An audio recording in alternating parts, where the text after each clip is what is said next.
All right, welcome into the Knoll Road, Steelers fans. A successful Week 11, but what a storyline going into Week 12 and Rodgers' broken wrist. How close is Mason Rudolph to being as good as today's Aaron Rodgers? How much of a drop-off do you think is there going to the backup? It looks to me like Rudolph is close, and if Aaron Rodgers isn't 100%, doesn't it make sense to give him at least a week off? We also have the latest on James Pierre, Darius Slay, and who gets the credit for getting this defense figured out. 19 points per game allowed in the last 3 weeks. Here we go.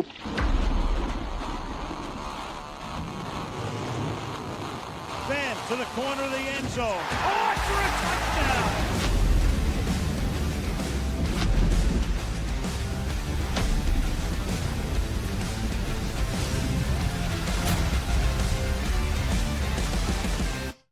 All right, it's the Knoll Road with Dawson and Newbear. If you have not subscribed to us yet, you enjoyed the content, maybe consider subbing. We go long form 4 times a week, plus the curtain call shorts celebrating the top plays from Steelers game day. How's the city doing tonight, buddy? Well, Lexington might be burning some stuff.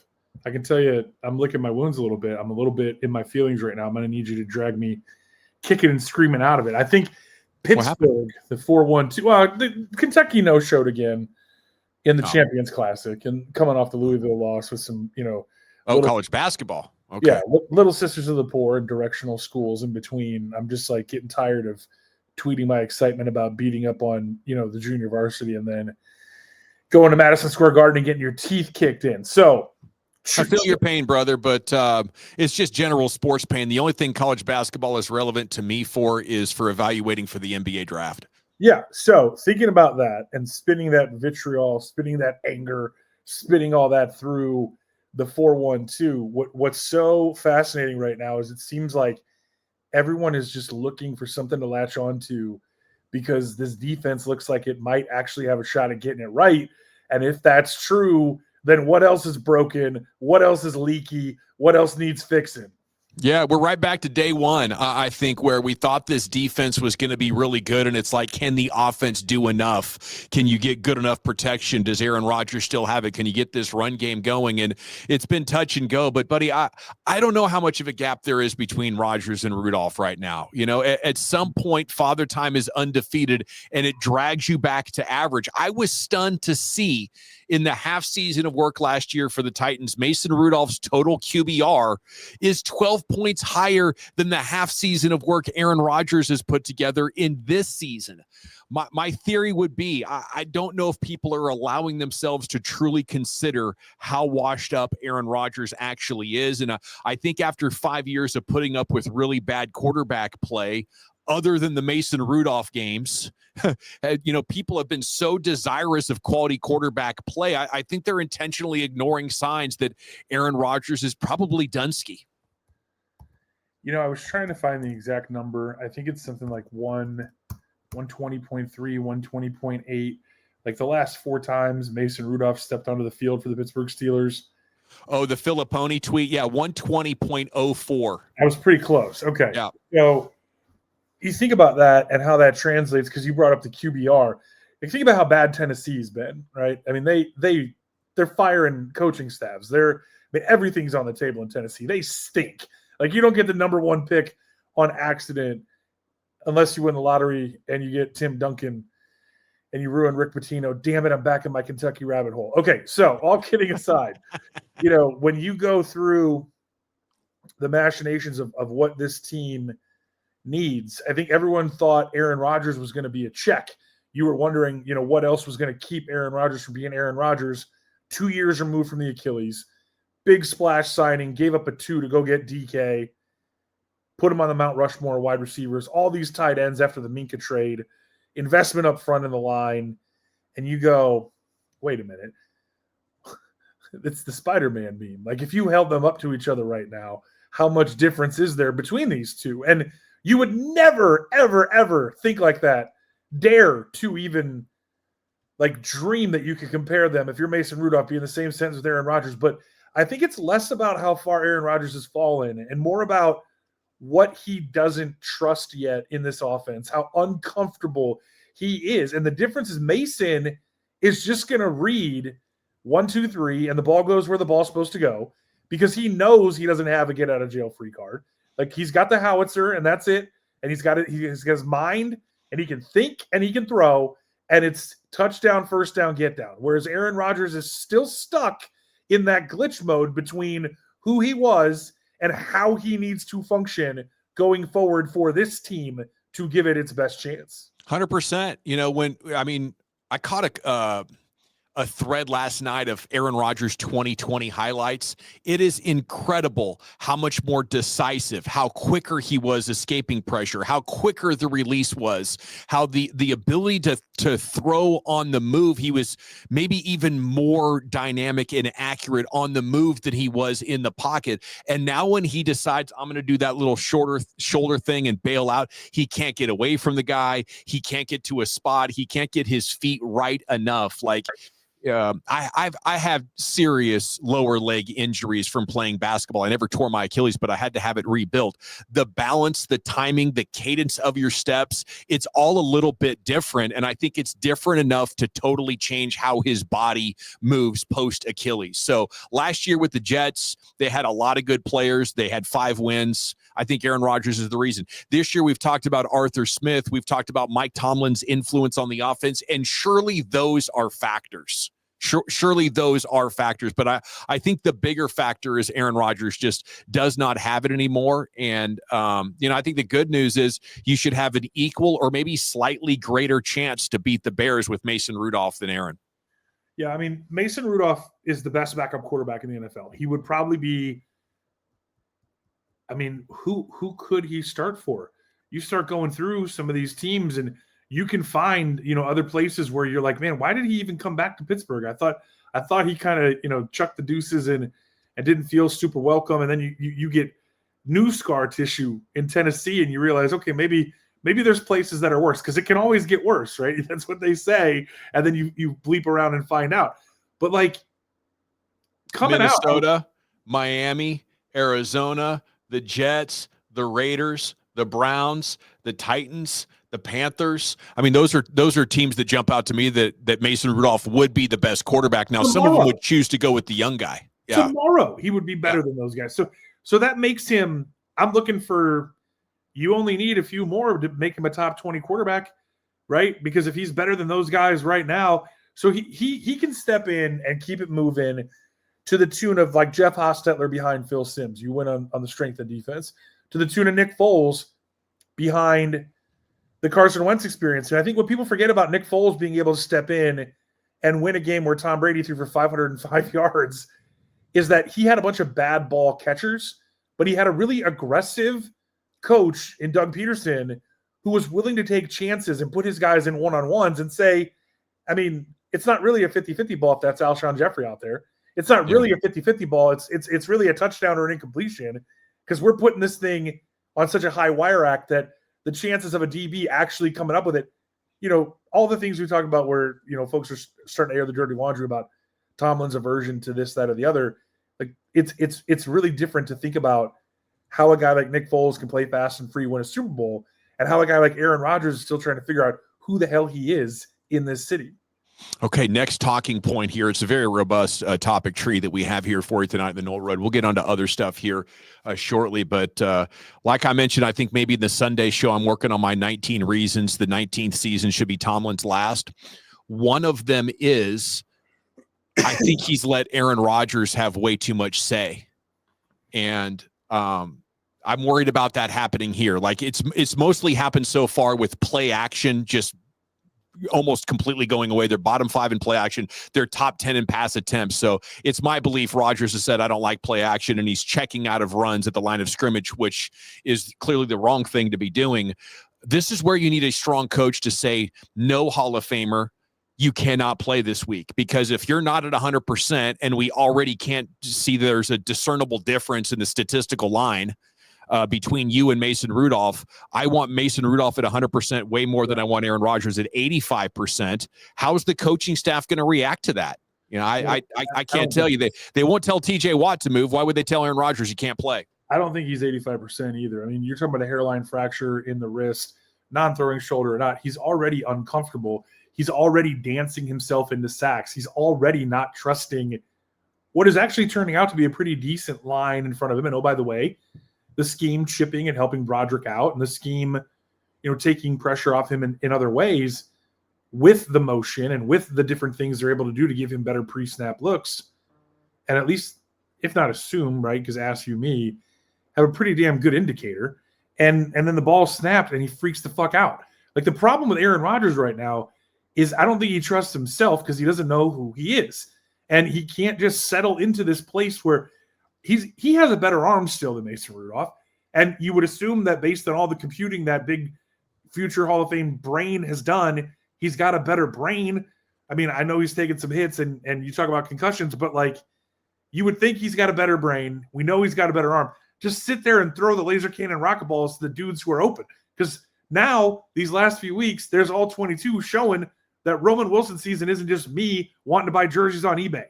Yeah. The fact that guys are open and not getting the ball is, I think, a pretty clear red flag. What people like to say, especially your flagship style announcers or bloggers or whatever it might be, podcast hosts, is he can still spin it. Right? Oh, he can still spin it. That's a way of saying that's about the only thing that he still does well compared to what he was.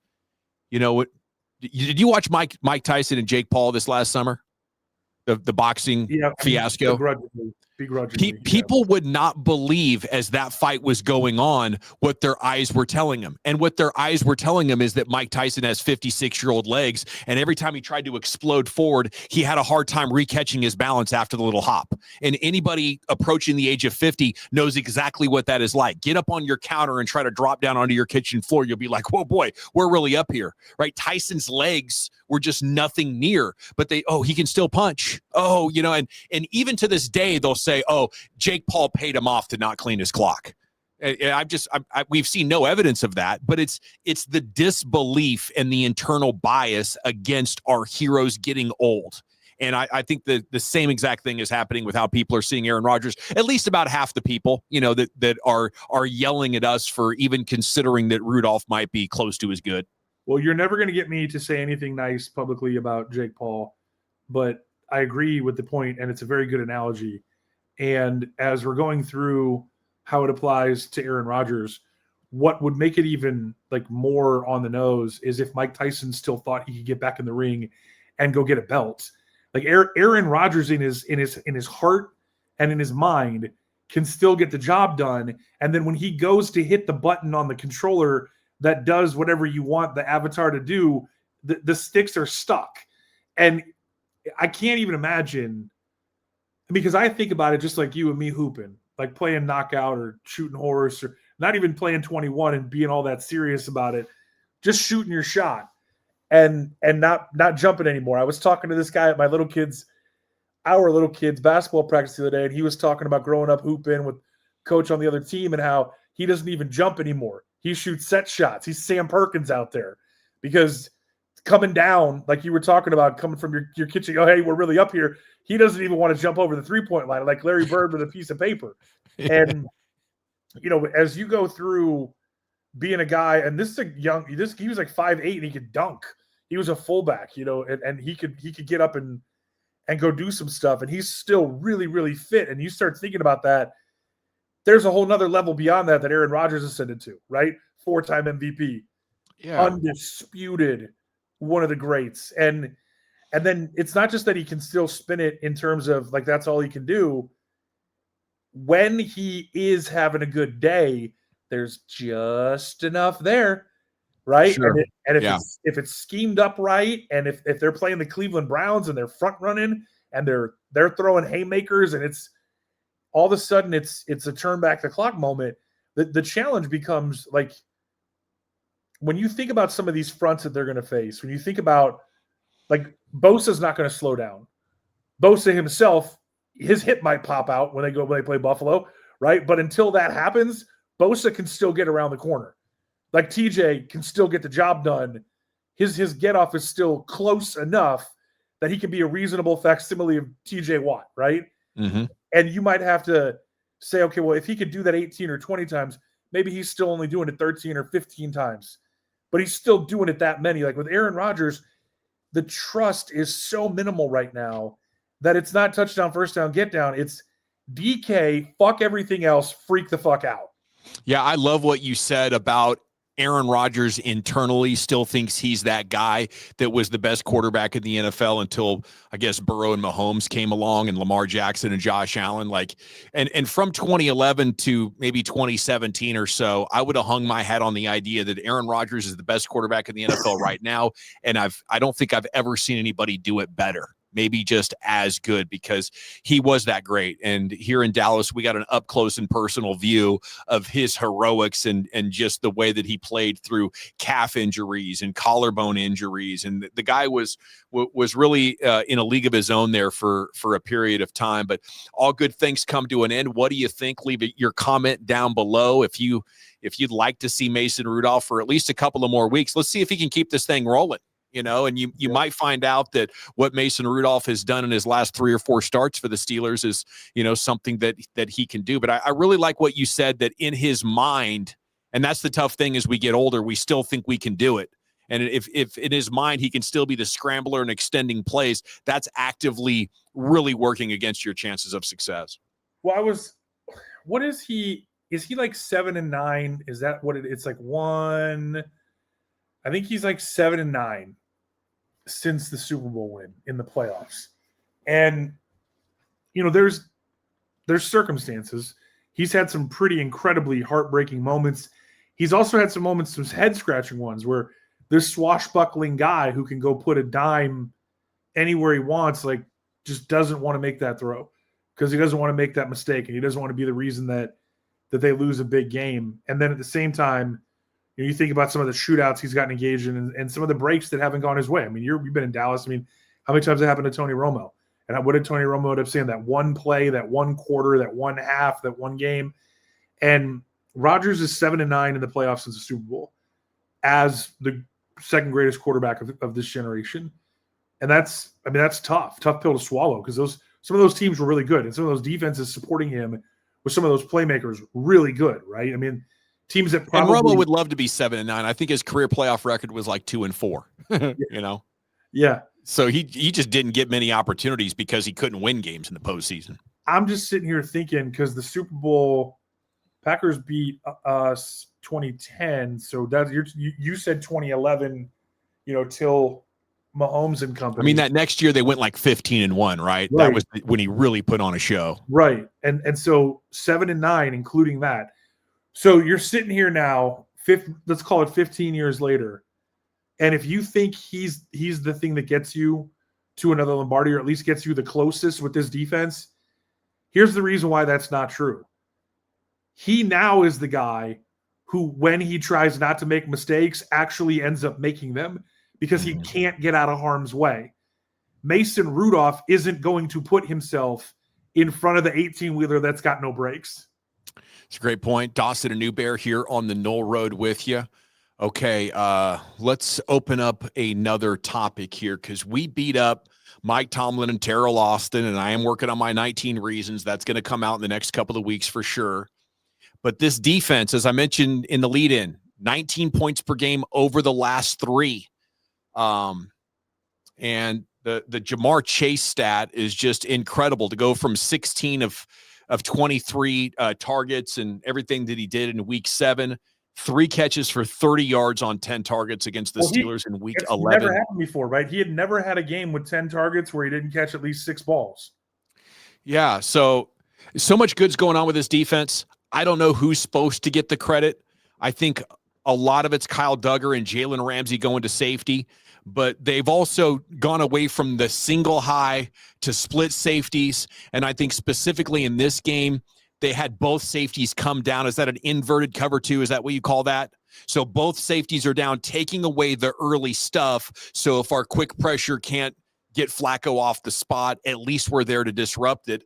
And that was genius. I think the lows of where this Steelers defense has been over the last 10 weeks was amongst the worst 5 defensive teams in a lot of those weeks across the league.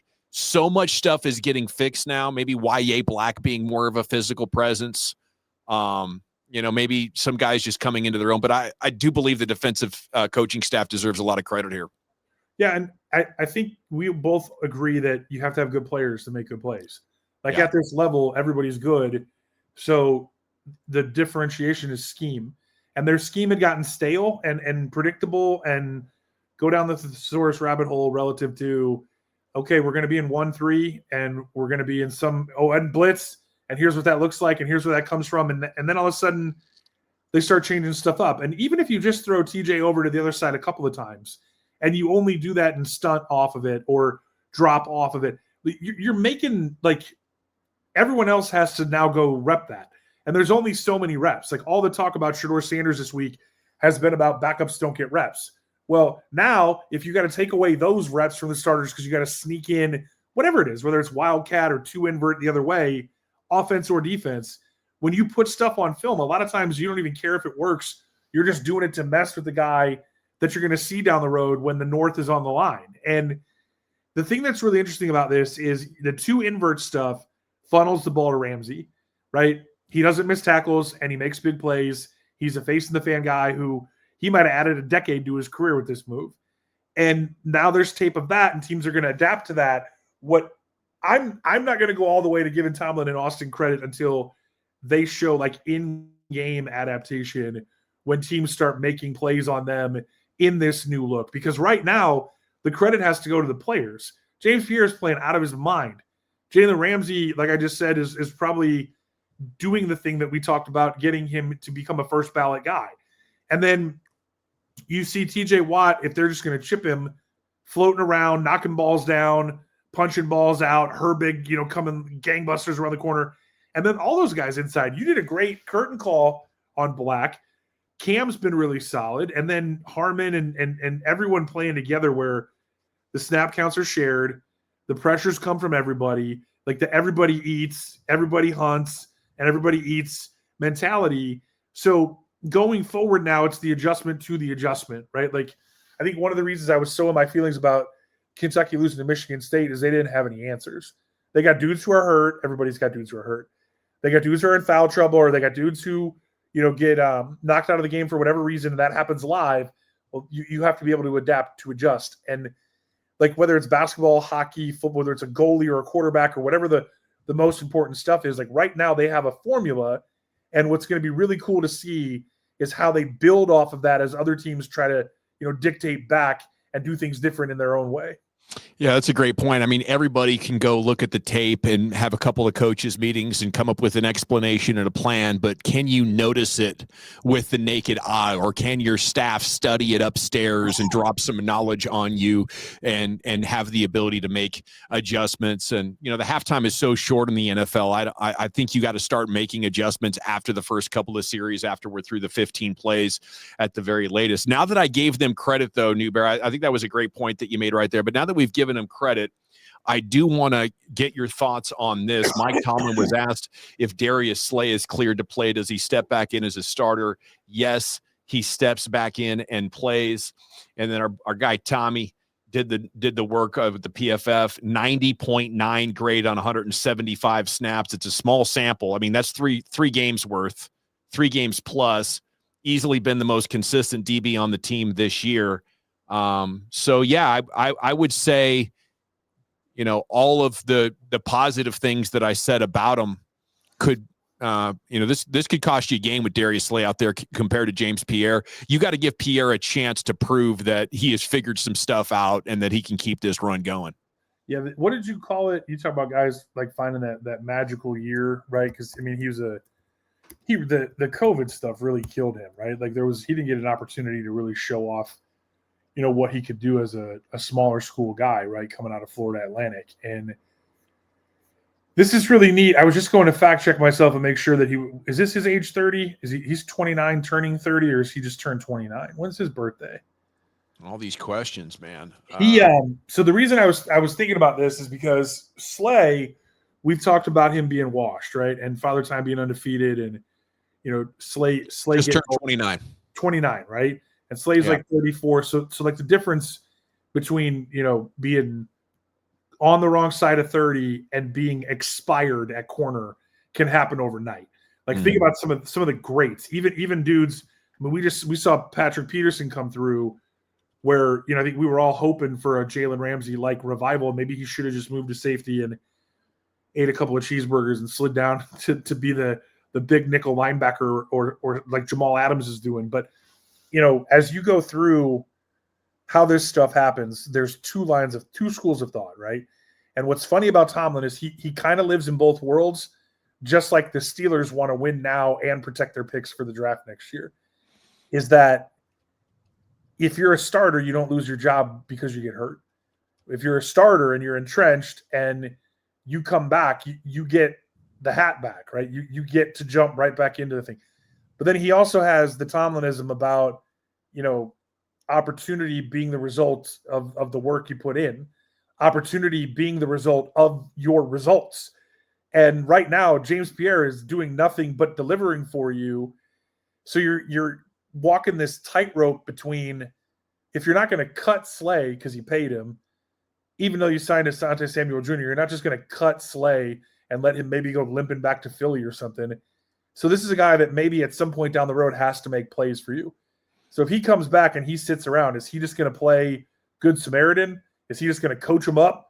Or is he a guy who needs to have his feet to the fire and feel that to be able to know that he needs to take a step back? Is he a guy who was actually playing hurt because he was so dinged up that everyone thinks maybe when he does have a few weeks off, he's able to at least be some version of himself that can be productive for you if called upon, down the road? Because, when we get to Mahomes level, we get to Allen, we get to, Asante Samuel's coming back from spinal fusion.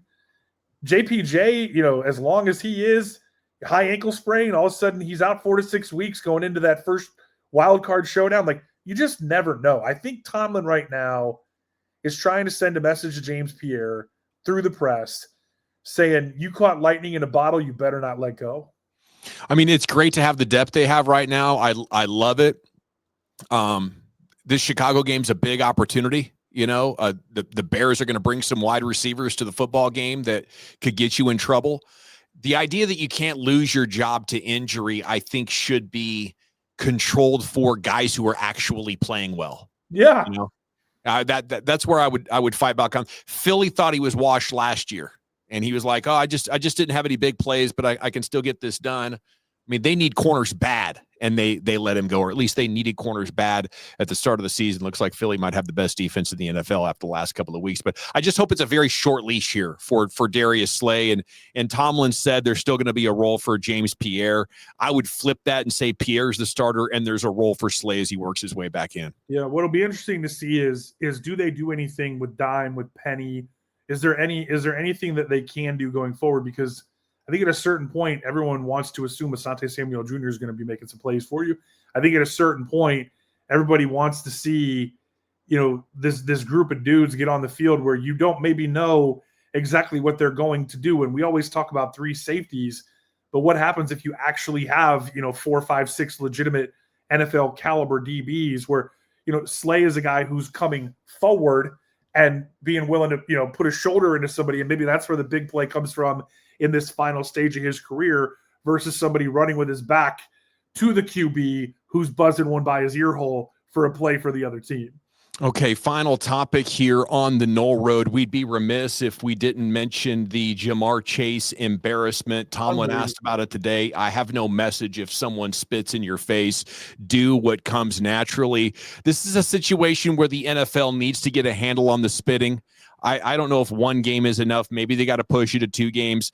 But I would also say his fine money should go directly to Jalen Ramsey, and we should make a rule that if you spit on somebody and they do punch you, that's not a flag at all. That's just like if your helmet comes off because someone was pulling your face mask, you don't have to sit out of play. Yeah.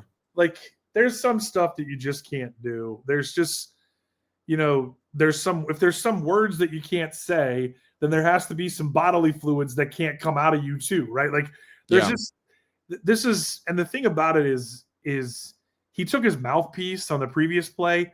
Like Chase is a little bit of a weirdo, and he's a little bit of they're all corners and wide receivers are a different element, right? Like you got to be wired a certain kind of way to go make those kind of plays. And then, oh, by the way, to either make it or not make it and know that you got to go right back out there and do it again. Short memory, right? And then at the same time, when you go down that rabbit hole of emotion, and someone else is clapping back at you who's as weird or as crazy, and you start doing like weirder and weirder and weirder stuff. Like at some point, and this is why Zach Taylor is going to get fired. And not because Jamar Chase spit on Jalen Ramsey, but because he's just lost control of his team. Yeah, man, the thing that resonates with me about this, and I think it's just a life lesson, if you're failing massively at impulse control to the point that on national TV you're spitting on people or you're doing things to massively hurt your team, I just think a lot of these dudes need therapy. A lot of these dudes need hypnosis or something. Yeah. Like how could you watch back on TV and then be like, oh, that's right, then I lied about it 2 hours later? Like, I am broken as a human. That would be my thought this week if I'm Jamar Chase. And I mean, he's short almost, or is it over $500,000? He lost $500,000 from this. It's a game check. Plus he has per game bonuses tied to, him being up that week and the language of his contract. Yeah. I think it is actually a little bit over $500,000, which even if you're making $140 million is nothing to, I mean, that's a substantial sum. The line in the sand, I remember, the one I remember as a kid was Romanowski. Oh, yeah. That one. But that was back before HD. So like, did he really do it? Was there also a particular word that you're not supposed to say? And there's a lot of stuff, around that rivalry. And I think what's really neat, if you're going to put a bow on this at all this week, is what did we hear going into this game? It's just chill, man. These guys don't care the way that they used to. This rivalry doesn't hit the same, We're not going to see, Vontaze Burfict, AB level hits and Maualuga and Polamalu and these dudes literally having like who can outdo who for the most reckless and violent and dangerous thing from game to game inside this rivalry. At the end of this thing, as it starts getting wound up, what do we see? These teams hate each other. It doesn't matter if they're good. It doesn't matter what the score of the game is. And obviously that had something to do with it as it's kind of getting away from everyone and you feel your season really getting away from you. And maybe you don't get your best buddy. Like, do they just shut Burrow down and not take a chance now?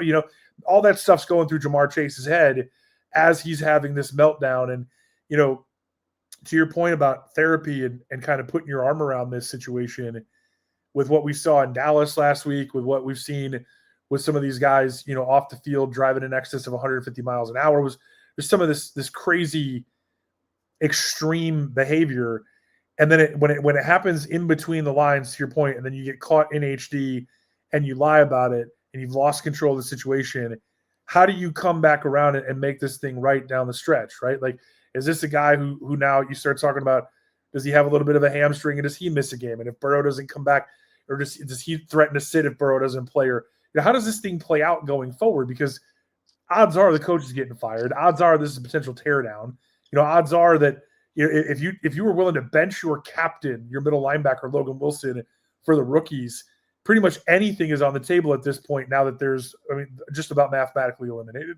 I think wild lack of impulse is so prevalent especially in football, but across a lot of pro sports, just because of the amount of money and the entitlement and the I'm better than everybody mindset, that the smart thing to do is the exact opposite of what the Steelers did with George Pickens and say, yeah, we got a wide receiver who might be half crazy some Sundays, and he might do things to, massively impact our chances of winning, like they have this game coming against the New England Patriots that he's out for now. You just got to eat it and accept it and hope to give your players the mental health resources to try to get better. We'll be back soon to talk about Steelers Bears, 1:00 on Sunday. Here you go. We'll hit the preview starting here, probably starting tomorrow or Thursday night. It's Dawson and Newbear, the Knoll Road. Please subscribe, like the video on the way out. And until next time, we'll see you on the Knoll Road.